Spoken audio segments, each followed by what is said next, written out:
Wonderful. Oh, yes, please.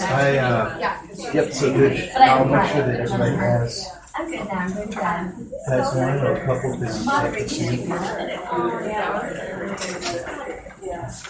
All right.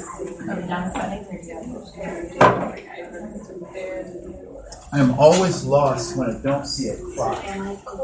And there is no clock. No. I'll just I'll pay attention to this to my little device. So, all right. Cool. No, 10:35. We give folks a couple more minutes. Thank you. It's what? Oh, really?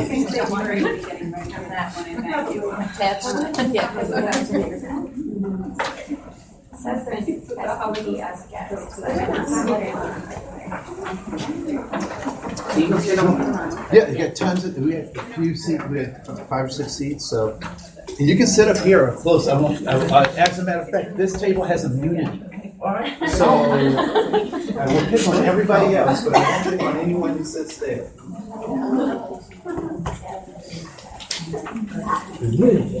Yeah. Very well.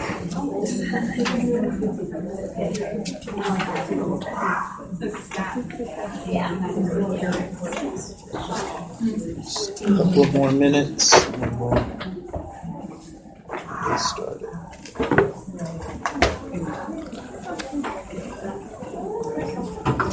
We have a great table right here for you, Mike, the VIP section. A chair there. There's a chair at that end there. I'm sitting up front. All right. Yeah. Like I said before, this table has immunity, so. No. Went to that one. I think Luke went to that one.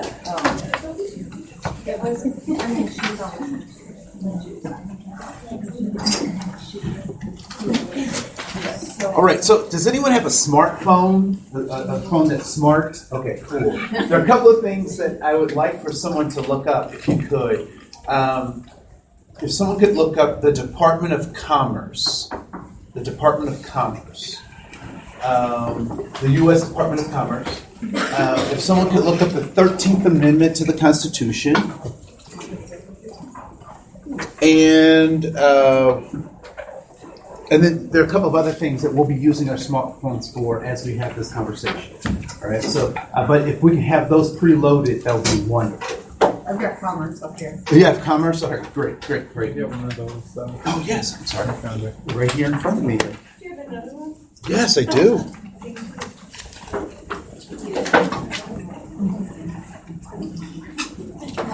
Yep. You mentioned the 13th career, 2 states are getting women in the U.S. Constitution. Wow. We're not there yet. We are not there yet. Wow. And Nevada came in March. We need 2 more states. Period. So what does that mean? The word woman and that you can't discriminate against women will be in the Constitution. Wow. Again, well. So you're talking about the 13th, and I'm Yes, just saying. so let's that bring actually that. will fall directly in line with what we're talking about, right? So some of the stuff that's not in our awareness and why that might be. So, so first and foremost, my name is Andre Cohen, and let me make sure I have my, yes, I do. My name is Andre Cohen. I was a middle school and high school teacher for 8 years at a charter school in St. Paul. The charter school was started by one of my high school mentors. So in Dayton, Ohio, she mentored me. She started a charter school in St. Paul. She said, "Come teach at my school."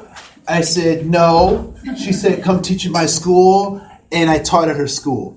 So it was Skills for Tomorrow. It was a school to work school, so we did a lot of activities around work readiness, life skills, as well as the academic rigors that we had. The classes that I taught were leadership, social justice, and social studies. So it was kind of the civics, applied civics class. I currently teach at Bethel University in their education department. Educational equity is the class that I teach. And my predecessor, as a matter of fact, was on the board of NAME for a while, Dr. Keith Brooks, who is now at Minneapolis Public Schools as I think it's equity that he's still doing equity work there. I was also an affirmative action officer for Anoka County, and I think I did a pretty good job while I was there because when I left, they closed my position. So I must have done a really good job at the county. So there is that. So that's a little bit about me. You'll probably end up knowing more about me than you ever want to know. So we'll get to other particulars later. One thing I am interested in is it's obvious that I have a presentation, right? So you have a handout. I have some things that I want to talk about, some things that I want to cover. But you could have gone to any other session, and you chose to come to this one. And so I want to make sure that you get your time's worth for coming out here. So what were some of the things you were hoping we might talk about in this session, or why did you choose this session over another session? What were you hoping we might talk about, or what would you like to make sure that we talk about given this session in this time? And I'll write some of those things down. Yes. One thing that I recognized last year is I had a moment that really scared me of where a thought, and I shared it with a teaching partner and friend.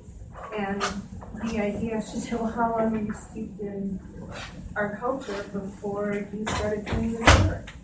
And in communication, but patience isn't really what's needed, so how do you proactively address those things consciously and intentionally instead of waiting until you have a moment where you go, oh, what the hell did I just do? Yeah. Okay. So how to engage in those things? You said those things. So what are you referring to? When you have a thought that makes you uncomfortable because it's so clearly not aligned with the work you're doing or what you truly believe, but it's so deeply embedded, it doesn't go away. I mean, we don't lose brain cells. Right. So how do you bring those things, those old thoughts forward to address them until you wait until you recognize that you're having them and being carefully hasn't acted on them? Okay. All right. Cool. Other folks, what were you hoping we might talk about, or what did you want to talk about in this session? Yes. I think what caught me was the brain, how the brain develops a bias. I'm an early childhood special ed social worker, and I know that the brain biggest developing period is between pre-birth. All right. In addition, though, there's other paradigms within the brain writ large, but like what you mean by cognitive stuff. All right. Cool. Thank you. I'm a principal of a large middle school, and I'm looking for ways to engage my